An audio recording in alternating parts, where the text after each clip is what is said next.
ഫിലിമി പ്ലസിലേക്ക് എല്ലാവർക്കും സ്വാഗതം. കണ്ണും കാതും എല്ലാം ശ്രദ്ധയോടെ വീക്ഷിച്ചിരിക്കുകയാണ് നമ്മുടെ നാട്ടിലെ ജനങ്ങൾ. ജസ്റ്റിസ് ഹേമ കമ്മിറ്റി എന്താണെന്ന് അറിയാതിരുന്നവർ പോലും ഇപ്പോൾ അതെന്താണെന്ന് മനസ്സിലാക്കി കഴിഞ്ഞു.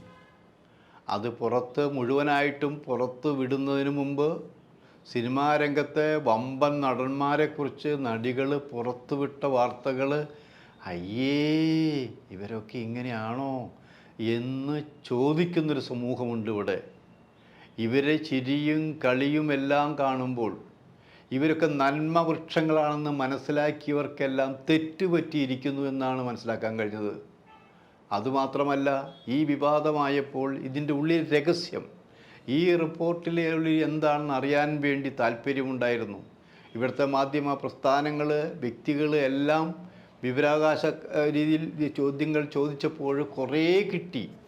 ഒരു കാരണവശാലും സംസ്ഥാന സർക്കാരിലെ സാംസ്കാരിക വകുപ്പ് ഇത് പുറത്ത് വിടില്ല എന്ന് ശപഥം ചെയ്ത മാതിരി ഇതിൻ്റെ രഹസ്യങ്ങളെല്ലാം മൂടി വച്ചിരിക്കുന്നതാണ്. നുണ പറയാൻ മാത്രം വാതുറക്കുന്ന സാംസ്കാരിക വകുപ്പ് മന്ത്രി എന്തൊക്കെ മണ്ടത്തരങ്ങളാണ് പറഞ്ഞത്, അതും നിങ്ങൾക്കറിയാമെന്ന് ആലോചിക്കണം. അത് കഴിഞ്ഞു ഇപ്പോഴിതാ ഇതിൽ ഉൾപ്പെട്ടിരിക്കുന്ന, ഈ കേസിൽ ഉൾപ്പെട്ടിരിക്കുന്ന നടികൾ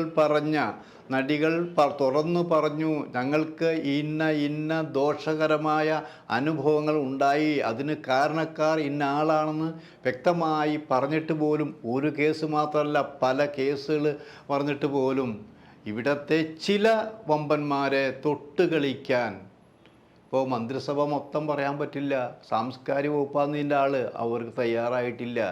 ഈ മന്ത്രിസഭയ്ക്ക് തന്നെ എന്ത് സംഭവിച്ചാലും വേണ്ടില്ല, ഞങ്ങൾ വിചാരിച്ചവരെ സംരക്ഷിക്കുമെന്നുള്ള പ്രതിജ്ഞ, സത്യപ്രതിജ്ഞ ചെയ്തപ്പോഴുള്ള പ്രതിജ്ഞ എല്ലാവരും അതെല്ലാം മറന്നിരിക്കുന്നു. പുതിയ പ്രതിജ്ഞ, ഞങ്ങളോടൊപ്പം നിൽക്കുന്നവരെ, ഞങ്ങൾ ഇഷ്ടപ്പെടുന്നവർക്ക്, ഞങ്ങൾക്ക് ഗുണമുണ്ടായവർ, അവരെയെല്ലാം സംരക്ഷിക്കുന്നൊരു പ്രതിജ്ഞ ഇവർ എടുത്തു കഴിഞ്ഞു എന്നാണ് പൊതുജന സംസാരം എന്ന് ആലോചിക്കണം. അത്രമാത്രം വളർന്നു കഴിഞ്ഞിരിക്കുന്നു. എന്തുകൊണ്ട് പറഞ്ഞുകൂടാ? ഇവിടെ തെറ്റ് ചെയ്യുന്ന എല്ലാവരുടെയും കാര്യങ്ങൾ പറയുന്നുണ്ട്. തെറ്റ് ചെയ്ത പലരുടെയും കാര്യങ്ങൾ തുറന്ന് കാണിച്ചിട്ടുണ്ട്. കഴിഞ്ഞ 7-7.5 വർഷമായിട്ട് ഇവിടെ നടിപീഡന കേസ് വിചാരണ നടന്നുകൊണ്ടിരിക്കുകയാണെന്ന് ആലോചിക്കണം. അതിൽ വ്യക്തമായിട്ട് ഇരയാരാണെന്നും പ്രതി ആരാണെന്നും പ്രതികൾ ആരാണെന്നൊക്കെ പറഞ്ഞു കഴിഞ്ഞു. 7 വർഷമായിട്ട് ജയിലിൽ കിടക്കുന്ന പൾസർ സുനി പോലും പറഞ്ഞു എനിക്ക് മോചനമില്ലേ. അതേ സ്ഥാനത്ത് ഇതിൻ്റെ 8ാം പ്രതിയായിരുന്ന ദിലീപ് സുഖമായിട്ട് നടക്കുന്നു എന്ന് പറഞ്ഞ് സുപ്രീം കോടതിയിൽ പോയിട്ടും പൾസർ സുനിക്കും ഒന്നും സംഭവിച്ചിട്ടില്ല. അങ്ങനെയൊക്കെ ഈ കേസ് സജീവമായി മുന്നോട്ട് കൊണ്ടുപോകുമ്പോൾ, ഈ രാജ്യത്തെ മുഖ്യമന്ത്രിയുള്ള വിശ്വാസം സജീവമായി തുടരുമ്പോൾ, ഈ കേസിൽ എന്താണ് സംഭവിച്ചുകൊണ്ടിരിക്കുന്നത്? ആരാണ് മുഖ്യമന്ത്രിയുടെ കൈയും കാലും വായും കണ്ണും എല്ലാം മൂടിക്കെട്ടിയിരിക്കുന്നത്? അദ്ദേഹത്തിൻ്റെ വ്യക്തിപരമായി നോക്കുവാൻ ഇങ്ങനെ ഈ മൂടിക്കെട്ടിയിരിക്കേണ്ട അവസ്ഥ ഉണ്ടായിട്ടില്ല. കാര്യം തുറന്നു പറയും. അപ്പോഴെന്താ, തനിക്ക് പറയാൻ പറ്റാത്ത രീതിയിലുള്ള വൻ ശക്തികൾ ഈ ലിസ്റ്റിൽ പെട്ടിട്ടുണ്ടെന്ന് അവർക്ക് മനസ്സിലായി. അങ്ങനെയാണ് പല പേജുകളും മറച്ചു വെച്ചു എന്ന് മാധ്യമങ്ങൾ തുറന്നു കാണിച്ചപ്പോൾ അതിൻ്റെയും ചില, പക്ഷേ ഇപ്പോഴെന്താ, ഒരു കാരണവശാലും ഈ റിപ്പോർട്ടിലെ 5 പേജുകളുണ്ട്. ഇപ്പോൾ ലാസ്റ്റ് എത്തിയിരിക്കുന്ന 5 പേജുകളുണ്ട്.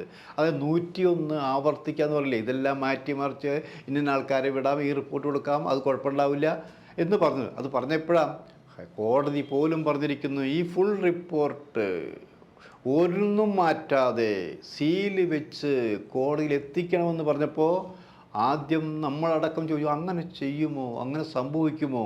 അങ്ങനെ സംഭവിച്ചാൽ ഇതിൻ്റെ എല്ലാ രഹസ്യങ്ങളും പുറത്താവില്ലേ? അതിലും ചില തരികിട കാര്യങ്ങളൊക്കെ നടന്നിട്ടുണ്ട്, അതിലും ചില അട്ടിമറികൾ നടന്നു എന്നാണ് പറയപ്പെടുന്നത്. ഇങ്ങനെ പറയപ്പെടുമ്പോൾ നമ്മൾ ഒരു കാര്യം ആലോചിക്കണം, തീരെ തെളിവുകളില്ലാതെ ആരും ഇതേക്കുറിച്ച് പറയില്ല. അതിന് കാരണം എന്താ? ഇവിടെ ഉണ്ടായിട്ടുള്ള എല്ലാ രഹസ്യങ്ങളും കുറച്ചൊക്കെ പുറത്തു പോയിട്ടുണ്ട്. ആ രഹസ്യമെന്ന് പറഞ്ഞാൽ എന്താ? ഇത് അന്വേഷിച്ചവരുണ്ടായിരിക്കാം, അന്വേഷിച്ച സുഹൃത്തുക്കളുണ്ടായിരിക്കാം, അവരുടെ ബന്ധുക്കളുണ്ടായിരിക്കാം, രാഷ്ട്രീയക്കാരുണ്ടായിരിക്കാം. അതുമല്ലെങ്കിൽ ഈ ഫയല് സാംസ്കാരിക വകുപ്പിൻ്റെ കയ്യിലുണ്ട്, അവിടെ നിന്ന് ചോർന്നു പോയിട്ടുണ്ടായിരിക്കാം. ചില രഹസ്യങ്ങൾ തുറന്നു പറഞ്ഞ് അങ്ങനെയൊക്കെ ലീക്കായി പോയ കാര്യങ്ങളുണ്ടായിരിക്കാന്നാണ്. അത് വെച്ചിട്ടാണ് ഇപ്പോൾ പലരും ചെയ്തുകൊണ്ട് അങ്ങനെയാണ് ഈ 5 പേജ് നിങ്ങൾ എത്ര ഒളിപ്പിച്ച് വെച്ചാലും ഒളിപ്പിച്ച് വെക്കുമ്പോൾ നിങ്ങൾ എത്ര ഒളിപ്പിച്ച് വെച്ചുകൊണ്ട് ഇനി കോടതിയെ വഞ്ചിക്കാൻ ശ്രമിച്ചാലും അങ്ങനെ നടക്കില്ല. കോടതി അങ്ങനെ വഞ്ചിക്കാൻ പറ്റില്ല എന്നുള്ള വിശ്വാസമാണ് ഞങ്ങൾക്കെങ്കിലും. ഇനി നിങ്ങൾ ഏതെങ്കിലും തന്ത്രം വിനിയോഗിച്ചുകൊണ്ട് കോടതിയെ വഞ്ചിക്കാൻ ശ്രമിച്ചാലും ഈ ഒറിജിനൽ 5 പേജ് പുറത്ത് വരും എന്നുള്ള കാര്യത്തിൽ യാതൊരു സംശയവുമില്ല. നിങ്ങൾ എത്ര രഹസ്യമാക്കി വെച്ചാലും ആ 5 പേജുകൾ ചിലരുടെ കൈകളിലുണ്ട്, അതിൻ്റെ കോപ്പി ഉണ്ട് എന്നാണ് ഇവിടെ മൊത്തത്തിൽ, അതായത് നിങ്ങൾ മാധ്യമ സുഹൃത്തുക്കൾക്കിടയിൽ പരന്നുകൊണ്ടിരിക്കുന്നത്. അതാദ്യം പുറത്ത് വിടാത്തത് ഈ ഫയല്, ഈ രഹസ്യങ്ങൾ നിങ്ങളുടെ കയ്യിൽ എങ്ങനെ വന്നു എന്നുള്ള ചോദ്യമില്ലാതിരിക്കാൻ വേണ്ടിയാണ് ആലോചിക്കണം. അപ്പോൾ നിങ്ങൾ ഗവൺമെൻറ് നമ്മുടെ കോടതിയെ കബളിപ്പിച്ചുകൊണ്ട് എങ്ങനെ പറ്റിക്കാൻ ശ്രമിച്ചാലും, നിങ്ങൾ ജീവിതകാലം മുഴുവൻ ഈ 5 പേജ് ഒളിപ്പിച്ച് വെച്ച് അതിലത്തെ വമ്പന്മാരുടെ പേരുകൾ ഒളിപ്പിച്ച് വയ്ക്കാൻ ശ്രമിച്ചാലും അത് നടക്കില്ല, നാണക്കേടാവും. മറ്റൊരു കാര്യം, കോടതിയെ കബളിപ്പിക്കാനാണ് നിങ്ങളുടെ ഉദ്ദേശമെങ്കിൽ നിങ്ങളുടെ കോടതി വെറുതെ വിടുമോ? നല്ല കോടതികളൊന്നും വെറുതെ വിടില്ല എന്നാലോചിക്കണം. അപ്പോൾ ഗവൺമെൻറ്റിൻ്റെ ഭാഗത്ത് മാത്രമാണ് ഇത്രയും തെറ്റുകൾ. ഈ ഗവൺമെൻറ്റിന് എന്ത് പറ്റി എന്ന് ചോദിക്കുന്നവരുണ്ട്. ഇപ്പോൾ തന്നെ മുന്നണിയുടെ 2 പ്രധാന ഘടകകക്ഷികൾ ഇപ്പോൾ മുകേഷിൻ്റെ കാര്യത്തിനെടുക്കുക, ഇത്രമാത്രം മുകേഷിനെ തൊടാൻ പാടില്ല എന്നാണ്. മുകേഷിനെ തൊട്ടാൽ വേറെ ആൾക്കാർക്കും പ്രശ്നമുണ്ടായിരിക്കും. അങ്ങനെ നമ്മൾ ചുരുങ്ങിയത് 5 പേജാണെങ്കിലും 10-15 പേര്, ഒഴിവാക്കാൻ പറ്റാത്ത 15 പേരുടെ പേരുകൾ അതിലുണ്ടെന്നാണ് പറഞ്ഞ് കേൾക്കുന്നതല്ല. ചില ആൾക്കാരുടെ രേഖകളും കയ്യിലുണ്ട്, നമ്മുടെ കയ്യിൽ കിട്ടിയിട്ടില്ല. ഞങ്ങളുടെ കയ്യിൽ കിട്ടിയിരുന്നു, തീർച്ചയായും ഞങ്ങളത് പുറത്തു വിടുമായി, അത് യാതൊരു സംശയമില്ല. പക്ഷേ അത് വൈകാതെ സംഘടിപ്പിക്കാൻ കഴിയും എന്നാണ് നമ്മുടെ വിശ്വാസം. ആ വിശ്വാസം ഉണ്ടാകുമ്പോൾ ഗവൺമെൻറ് ഗവൺമെൻറ് നാറാതിരിക്കണമെങ്കിൽ, ഗവൺമെൻറ് ഇനിയുള്ള വിശ്വാസം നഷ്ടപ്പെടാതിരിക്കണമെങ്കിൽ ആ പൂർണ്ണമായിട്ടുള്ള ഈ 5 പേജിൽ ഒടുക്കം കോടതിയിൽ കൊടുക്കും മുമ്പ് തന്നെ എങ്ങനെയെങ്കിലും നിങ്ങൾ പുറത്തുവിട്ട് മാനം രക്ഷിക്കേണ്ടതല്ലേ? അങ്ങനെ മാനമുണ്ടെങ്കിലല്ലേ രക്ഷിക്കാൻ പറ്റുള്ളൂ എന്നും ചോദിക്കുന്നവരുണ്ട്. ഇതൊരു രാഷ്ട്രീയം പറച്ചിലല്ല എന്നാലോചിക്കണം. ഇതിൽ രാഷ്ട്രീയമുണ്ടെങ്കിൽ ചിലർക്ക് മാത്രമാണത്.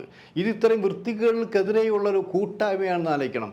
ജനങ്ങൾ തന്നെ ഇപ്പോൾ സംഘടിപ്പിച്ച് കഴിഞ്ഞു എന്നാലോചിക്കണം. ഒന്ന് ആലോചിക്കുക, എല്ലാ ജില്ലകളിലും ഇതിൻ്റെ സമരമുറകൾ നടക്കുന്നു, സ്ത്രീകൾ അടക്കമുള്ള സമരങ്ങൾ നടക്കുന്നു, ചാനലുകൾ വന്നുകൊണ്ടിരിക്കുന്നു. ഇനി പ്രതികൾ ഉണ്ടായാലും ഇല്ലെങ്കിലും ആരായാലും സംഭവം ആകെ നാറി. ചില കുടുംബങ്ങൾ തകർന്നു കഴിഞ്ഞിരിക്കുന്നു. തകരാതെ നോക്കേണ്ടത് ആ നടന്മാരെന്ന് നിലയ്ക്കുന്നു. ഇവിടെ വമ്പൻ നടന്മാരുടെ കുടുംബത്തിൻ്റെ അകത്ത് പോലും പ്രശ്നങ്ങൾ സംഭവിച്ചിരിക്കുന്നു എന്നാണ് പറയുന്നത്. അത് ചില യൂട്യൂബ് ചാനൽ വന്നു കഴിഞ്ഞു. അത് സത്യമോ അസത്യമോ ആയാലും ശരി, ഇപ്പോൾ ഇവിടെ ഒരു കാര്യം മനസ്സിലാക്കേണ്ടത്, ഇവിടുത്തെ മിക്ക നടന്മാർക്കും നടികൾക്കും യൂട്യൂബ് ചാനലും ഒക്കെ ഉണ്ട്. അതൊന്നിപ്പോൾ വർക്ക് ചെയ്യുന്നില്ലല്ലോ എന്ന് ആലോചിക്കണം. എന്തുകൊണ്ട് വർക്ക് ചെയ്യുന്നില്ല? കാരണം പലരുടെയും പേര് അതിലുണ്ട്. അത് എത്ര കാലം നിങ്ങൾക്ക് ഫ്രീസറിൽ വെക്കാൻ പറ്റും? ഒരു പരിധി കഴിഞ്ഞാൽ ഈ ചീഞ്ഞ് നാറാതെ പറ്റില്ല. ഇപ്പോൾ തന്നെ ചീഞ്ഞ് നാറി കഴിഞ്ഞിരിക്കുന്നു ആലോചിക്കണം. ഇനി സംസ്ഥാന ഗവൺമെൻറ്റും ചീഞ്ഞ് നാറുന്നതിന് മുൻപ് ആ നാറ്റത്തെ എടുത്ത് മാറ്റാനുള്ള ധൈര്യമെങ്കിലും മുഖ്യമന്ത്രി കാണിക്കണം. അതിന് നാറ്റത്തിൻ്റെ ഒന്നെന്നുള്ള സാംസ്കാരിക വകുപ്പ് മന്ത്രി തന്നെയാണെന്ന് ആലോചിക്കണം. അങ്ങനെയുള്ള കീടങ്ങളെ എടുത്ത് മാറ്റി ഇത് ഇന്ന ഗവൺമെൻറ്റാണ്, ഇത് LDF ഗവൺമെൻറ്റാണ്, ഇത് പിണറായി മുഖ്യമന്ത്രിയായ ഗവൺമെൻറ്റാണ് എന്ന് പറയാനുള്ള നട്ടെല്ല് മുഖ്യമന്ത്രിയും LDFും കാണിക്കേണ്ടിയിരിക്കുന്നു.